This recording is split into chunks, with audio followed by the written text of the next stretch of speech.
Imbas kasus ijazah Jokowi naik penyidikan, pengacara singgung tersangka, Kompolnas ucap peluang RJ. Setelah penyidik Polda Metro Jaya mengangkat kasus tudingan ijazah palsu Jokowi dari penyelidikan ke penyidikan, calon tersangka kini menjadi sorotan. Kuasa hukum Jokowi, Rifai Kusumanegara mengatakan, dalam laporan tersebut tidak menyebut nama-nama tertentu karena menghormati asas praduga tak bersalah.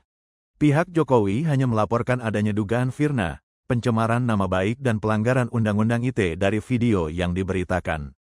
Kami tidak melaporkan nama-nama tertentu, padahal ada tokoh-tokoh yang terlihat dalam video itu, katanya. Rifai memastikan sebenarnya dalam kasus ini Jokowi hanya ingin memulihkan nama baiknya kembali.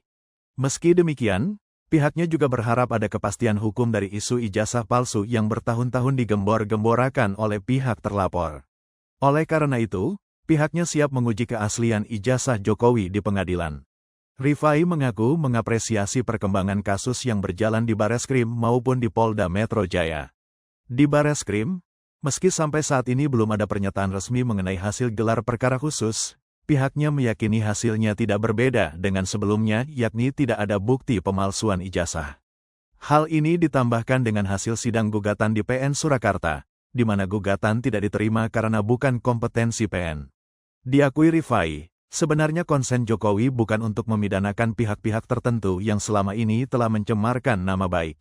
Meski demikian, pihaknya juga berharap ada kepastian hukum terkait hal ini. Sementara itu, Komisioner Kompolnas Yusuf Warshim mengatakan pihaknya bersama tim belum melihat adanya bukti baru yang disampaikan pelapor Egy Sudana Ces dalam gelar perkara khusus yang dilakukan Bareskrim Polri beberapa waktu lalu. Karena itu meskipun Bareskrim belum menjelaskan hasil gelar perkara khusus ke publik, ia meyakininya tetap sama dengan sebelumnya, yakni tidak ditemukan perkara pidana dalam laporan ijazah palsu Jokowi.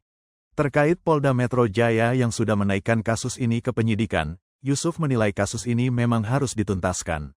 Namun dia mengingatkan bahwa tujuan hukum bukan sekedar kepastian, tapi juga ada kemanfaatan dan keadilan. Disinggung tentang tersangka, Yusuf melihat ada proses yang harus dilakukan penyidik Polda Metro, termasuk berkoordinasi dengan jaksa.